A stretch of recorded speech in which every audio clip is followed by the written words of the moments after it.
بسم اللہ الرحمن الرحیم۔ السلام علیکم عزیز طلبہ۔ ہمارا آج کا سبق مرزا غالب کے عادات و حسائل کا دوسرا لیکچر۔ پہلے لیکچر میں ہم جو ہیں جی وہ اس کا کچھ حصہ جو ہے وہ اس کو پڑھ چکے ہیں، اس کے مشکل الفاظ کے معنی جو ہیں وہ لکھ چکے ہیں۔ تو آج جو ہے وہ سبق کا جو بقیہ حصہ ہے جی اس کے ساتھ میں ادیب احمد آپ کے ساتھ موجود ہوں جی۔ سبق کا آغاز کرتے ہیں۔ بسم اللہ الرحمن الرحیم۔ اپنے کاغذ قلم جو ہے وہ ان کو سنبھال لیجئے تاکہ جہاں پہ ہمیں کسی لفظ کے معنی لکھنے کی ضرورت ہے یا کوئی تشریح طلب بات جو ہے اس کو ہم لکھ سکیں۔ آغاز کرتے ہیں سبق کا۔ ایک صحبت میں مرزا میر تقی میر کی تعریف کر رہے تھے۔ شیخ ابراہیم ذوق بھی موجود تھے۔ انہوں نے سودا کو میر پر ترجیح دی۔ مرزا نے کہا، میں تو تم کو میری سمجھتا ہوں مگر اب معلوم ہوا کہ آپ سودائی ہیں۔ ٹھیک ہے جی۔ ایک صحبت میں، ایک محفل میں مرزا غالب جو ہے وہ میر تقی میر بھی ایک شاعر ہیں، شیخ ابراہیم ذوق بھی جو ہے وہ ایک شاعر گزرے ہیں، اور سودا جو ہے ایک شاعر کا تخلص استعمال ہوا ہے۔ مرزا رفیع الدین سودا جو ہے وہ ان کا پورا نام تھا۔ مرزا رفیع الدین نام تھا اور سودا جو تھا وہ ان کا تخلص تھا۔ ایک محفل میں جو ہے وہ مرزا صاحب جو ہے وہ میر تقی میر کو شیخ ابراہیم ذوق پر فوقیت ترجیح دے رہے تھے۔ ترجیح کا مطلب ہوتا ہے جی فوقیت دینا، فضیلت دینا، کہ وہ ان سے برتر ہیں، ان سے بہتر ہیں۔ ٹھیک ہے جی۔ تو ایک شیخ ابراہیم ذوق نے بھی موجود تھے۔ انہوں نے سودا کو میر پر ترجیح دی کہ مرزا رفیع الدین سودا جو ہے وہ میر تقی میر سے بڑے شاعر ہیں۔ مرزا نے کہا، میں تو آپ کو میری سمجھتا تھا کہ آپ جو ہے وہ میر تقی میر کی جو ہے وہ ان کو ماننے والے یا ان کی جو ہے وہ حمایت کرنے والے شاعر ہیں، مگر اب معلوم ہوا کہ آپ سودائی ہیں۔ اب سودائی کا ایک معنی تو یہ ہے کہ مرزا رفیع الدین سودا کے طرفدار ہیں، اور سودائی کا معنی ہوتا ہے دیوانہ۔ ٹھیک ہے جی۔ نیم پاگل جو ہوتا ہے اس کو بھی سودائی کہا جاتا ہے، دیوانہ جو ہوتا ہے، پاگل جو ہوتا ہے اس کو بھی سودائی کہا جاتا ہے۔ ٹھیک ہے۔ تو اس میں ایک جو ہے وہ مزاح کا عنصر بھی شامل ہے۔ باوجود یہ کہ مرزا کی آمدنی اور مقدور بہت کم تھا، مگر خودداری اور حفظ وضع کو وہ کبھی ہاتھ سے نہ جانے دیتے تھے۔ باوجود یہ کہ اس کے باوجود کہ مرزا کی آمدن جو تھی، ٹھیک ہے جی، کمائی کا جو ذریعہ تھا، روپے پیسے کی آمد کا جو سلسلہ تھا، اور مقدور اور ان کی بساط جو تھی، طاقت استطاعت جو تھی وہ بہت کم تھی، مگر عزت نفس اور حفظ وضع، خودداری ہوتا ہے جی عزت نفس، حفظ وضع رکھ رکھاؤ کو جو ہے وہ کمی ہاتھ سے نہ جانے دیتے تھے۔ شہر کے امراء و عمائد سے برابر ملاقات تھی۔ ٹھیک ہے جی۔ امراء جو ہے وہ امیر کی جمع ہے امراء، اور عمائد جو ہے وہ معززین ہیں، کہ شہر کے امیر اور معزز لوگ جو تھے ان سے مرزا کی ملاقات رہتی تھی۔ کبھی بازار میں بغیر پالکی یا ہوادار کے نہ نکلتے تھے۔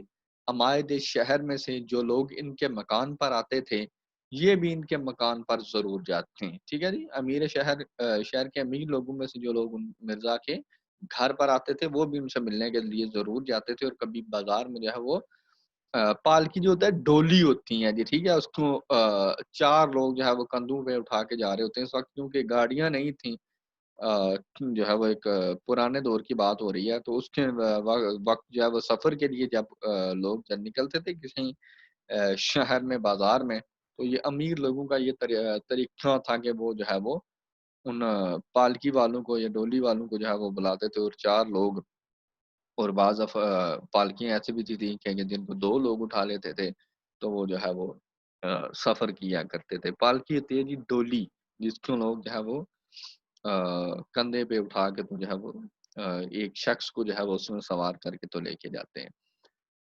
ایک روز کسی سے مل کر نواب مصطفیٰ خان مرحوم کے مقام پر آئے۔ میں بھی اس وقت وہاں موجود تھا۔ میں بھی کون؟ کہ جو یہ سبق لکھنے والے ہیں، مولانا الطاف حسین حالی، اس وقت وہاں موجود تھا۔ نواب صاحب نے کہا، آپ مکان سے سیدھے یہیں آئے ہیں یا کہیں اور بھی جانا ہوا؟ مرزا صاحب نے کہا، مجھ کو فلاں صاحب کا ایک آنا دینا تھا، اول وہاں گیا، وہاں سے یہاں آیا ہوں۔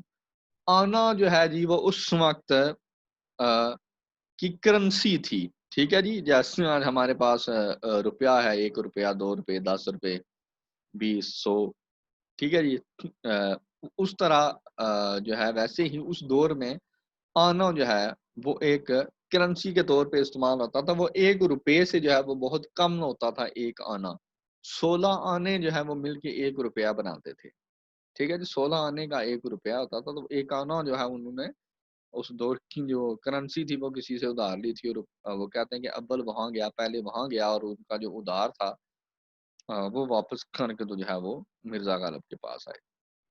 ایک دن دیوان فضل اللہ مرحوم چرٹ میں چرٹ میں سوار مرزا صاحب کے مکان کے پاس سے بغیر ملے نکل گئے۔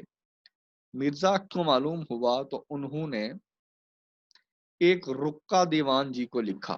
رکا ہوتا ہے خط، ٹھیک ہے جی، چرٹ ہوتا ہے جی ہاتھی کی سواری، ٹھیک ہے جی، کہ جیسے وہ ڈولی یا پالکی کا لفظ آپ نے سنا، ویسے ہی ہاتھی کے اوپر جو پالکی یا ڈولی سے بنی ہوتی تھی اس میں جو ہے وہ لوگ سفر کرتے تھے سوار ہو کے، اس کو جو ہے وہ چرٹ کہا جاتا تھا۔ رتھ بھی کہا جاتا ہے ہاتھی کو، ہاتھی کی جو ہے سواری ہے اس کو، اور چرٹ بھی کہا جاتا ہے۔ ایک رکا دیوان جی کو لکھا، ایک خط جو ہے ان کو لکھا، مضمون یہ تھا، عنوان جو ہے وہ خط کا یہ تھا: آج مجھ کو اس قدر ندامت ہوئی کہ شرم کے مارے زمین میں گڑ جاتا ہوں۔ اس سے زیادہ اور کیا نالائکی ہو سکتی ہے کہ آپ کبھی نہ کبھی تو اس طرف سے گزریں اور میں سلام کو حاضر نہ ہوں۔ جب یہ دیوان جی کے پاس پہنچا تو وہ نہایت شرمندہ ہوئے اور اسی وقت گاڑی میں سوار ہو کر مرزا صاحب کے ملنے کو آئے۔ ٹھیک ہے جی، ندامت ہوتا ہے جی شرمندگی، شرم کے مارے زمین میں گڑ جانا جو ہے وہ ایک محاورہ ہے، یعنی کہ نہایت شرمندہ ہونا، بہت زیادہ جو ہے وہ شرمندہ ہونا، ٹھیک ہے جی۔ آگے نیا پیراگراف ہے، بڑی جو ہے وہ ایک دلچسپ جو ہے وہ واقعہ اس میں ذکر ہو رہا ہے۔ فواکہ میں آم ان کو بہت مرغوب تھا۔ فواکہ ہوتا ہے جی پھل، ٹھیک ہے جی، فواکہ میں پھلوں میں جو ہے ان کو آم بہت مرغوب تھا، مرغوب ہوتا ہے پسند تھا۔ آموں کی فصل میں ان کے دوست دور دور سے ان کے لیے عمدہ عمدہ آم بھیجتے تھے، اور وہ خود اپنے بعض دوستوں سے تقاضا کر کے آم منگواتے تھے۔ ایک روز مرحوم بہادر شاہ آموں کے موسم میں چند مصاحبوں کے ساتھ، جن میں مرزا بھی تھے، باغ حیات بخش یا باغ مہتاب میں ٹہل رہے تھے، ٹھیک ہے نہیں۔ اب جو ہے وہ مصاحبوں کے ساتھ، چند دوستوں کے ساتھ، چند درباریوں کے ساتھ، جو بادشاہ کے جو وہ ارد گرد کے قریب کے جو لوگ ہوتے تھے ان کو جو ہے وہ مصاحب کہا جاتا تھا، درباری بھی اور دوست بھی جو ہے وہ ان کے لیے بھی مصاحب کا لفظ استعمال ہو سکتا ہے۔ باغ حیات بخش یا باغ مہتاب میں ٹہلے تھے۔ اب یہ جو باغ ہیں ان کا اس کا جو ہے وہ نام ہے، ٹھیک ہے جی، باغ کا نام ہے مہتاب باغ یا حیات بخش۔ آم کے پیڑ رنگ برنگ کے آموں سے لد رہے تھے۔ پیڑ کہتے ہیں جی درخت کو، آم کے جو درخت تھے وہ رنگ برنگے آموں کے ساتھ یا وہ بھرے ہوئے تھے، یا ان پہ پھل جو ہے وہ لگ رہا تھا۔ یہاں کا آم بادشاہ یا سلاطین یا بیگمات کے سوا کسی کو میسر نہیں آ سکتا تھا۔ بادشاہ سلطان کی جمع ہے جی سلاطین، بیگمات جو ہیں جی ان بادشاہوں کی جو بیگمات یا ان کی بہو بیٹیاں جو ہیں ان کے محل کے جو عورتیں تھیں ان کے لیے جو ہے وہ جی وہ بیگمات کا لفظ جو ہے وہ استعمال کیا جاتا ہے۔ ان کے سوا جو ہے وہ ان کے علاوہ کسی کو اس باغ کا پھل جو ہے وہ آم جو ہے وہ کسی کو نہیں دیا جاتا تھا۔ مرزا بار بار آموں کی طرف دیکھتے تھے، ان کو پسند جو تھے۔ بادشاہ نے پوچھا، مرزا اس قدر غور سے کیا دیکھتے ہو؟ مرزا نے ہاتھ باندھ کر عرض کیا، اس کو دیکھتا ہوں کہ کسی دانے پر میرا اور میرے باپ دادا کا نام بھی لکھا ہے یا نہیں۔ ٹھیک ہے جی، وہ کہتے ہیں نا دانے دانے پہ لکھا ہے کھانے والے کا نام۔ تو مرزا کو آم بہت پسند ہے، تو انہوں نے کہا جی کہ شاید کسی آم پہ جو ہے وہ میرا یا میرے باپ دادا کا نام بھی لکھا ہو، یعنی کہ شاید جو ہے وہ ان آموں میں سے مجھے بھی کچھ مل جائے۔ بادشاہ مسکرائے اور اسی روز ایک بہنگی عمدہ عمدہ آموں کی مرزا کو بھجوائی۔ بہنگی ہوتا ہے جی ٹوکری آموں کی، ٹھیک ہے جی، عمدہ عمدہ اچھے اچھے آموں کی، عمدہ کا معنی ہے اچھا، آموں کی ایک ٹوکری جو ہے وہ انہوں نے مرزا غالب کو جو ہے وہ تحفے کے طور پہ بھجوائی۔ مرزا کی نیت آموں سے کسی طرح سیر نہ ہوتی تھی، اہل شہر تحفاتن بھیجتے تھے، تحفاتن تحفے کے طور پہ بھیجتے تھے، خود بازار سے منگواتے تھے، باہر سے دور دور کا آم بطور سوغات کے آتا تھا، مگر حضرت کا جی نہیں بھرتا تھا۔ ٹھیک ہے جی، بطور سوغات کے تحفے کے طور پہ کسی شہر یا کسی علاقے کی جو خاص چیز ہوتی ہے، ٹھیک ہے جی، اس کو جو ہے وہ سوغات کہا جاتا ہے، اس علاقے کا تحفہ کہا جاتا ہے۔ مگر حضرت کا جی نہ بھرتا تھا، ان کا دل جو ہے وہ سیر نہ ہوتا تھا، ان کی وہ یعنی کہ مزید جو ہے وہ پھل کے وہ طلبگار رہتے تھے۔ نواب مصطفیٰ خان مرحوم ناقل تھے کہ ایک صحبت میں، ناقل ہوتا ہے جی نقل کرنے والا، لکھنے والا، روایت کرنے والا، آگے بیان کرنے والا، ٹھیک ہے جی، ایک صحبت میں مولانا فضل حق اور دیگر احباب موجود تھے، اور عام کی نسبت ہر ایک شخص اپنی اپنی رائے بیان کر رہا تھا۔ عام کی نسبت عام کے بارے میں ہر شخص جو ہے وہ اپنی اپنی رائے دے رہا تھا۔ اس میں کیا کیا خوبیاں ہونی چاہیے کہ عام جو ہے اس میں کیا کیا خوبیاں ہوں، جب سب لوگ اپنی اپنی کہہ چکے تو مولانا فضل حق نے مرزا سے کہا کہ تم بھی اپنی رائے بیان کرو۔ رائے ہوتی ہے جی تجویز، کیوں تم بھی عاموں کے متعلق اپنی جو ہے وہ تجویز، اپنی رائے دو۔ مرزا نے کہا بھائی میرے نزدیک تو عام میں صرف دو باتیں ہونی چاہیے، میٹھا ہو اور بہت ہو۔ سب حاضرین ہنس پڑے۔ عام جو ہے جی وہ مرزا غالب کو بڑے پسند تھے، یہاں پہ بھی آپ کو سبق میں بھی معلوم ہوا، اور ان کی ایک جو ہے وہ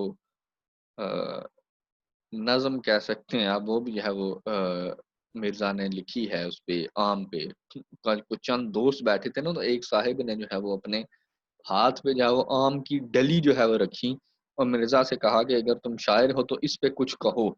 تو مرزا نے فوراً جو ہے وہ فلبدی وہاں پہ ایک بڑی طویل جو ہے وہ نظم کہی عام پہ، اس کا وہ مصرع تھا پہلا کہ ہے جو صاحب کے کفے دست پہ یہ چکنی ڈلی، زیب دیتا ہے اسے جس قدر اچھا کہیے۔ ٹھیک ہے، تو جو ہے جی کہ وہ آموں کا بھی واقعہ یہاں پہ موجود سنا آپ نے، اس کو ضرور دہرائیے گا، اس کو غور سے سنیے گا، مشکل الفاظ کی جو معنی ہے اس کو اپنی کتاب پہ جو ہے وہ لیڈ پینسل کے ساتھ، کچی پینسل کے ساتھ لکھ لیجئے، یا اگر کسی دیگر کسی کاغذ قلم پہ آپ لکھنا چاہتے ہیں تو وہاں پہ اس کو محفوظ کر لیں۔ آج کے لیے اتنا ہی، آئندہ سبق کے ساتھ انشاءاللہ حاضر ہوں گے۔ مشقی سوالات جو ہیں اس کو جو ہے وہ ہم اپنے آئندہ لیکچر میں دیکھیں گے۔ تب تک کے لیے اپنا خیال رکھیے گا۔ اللہ حافظ۔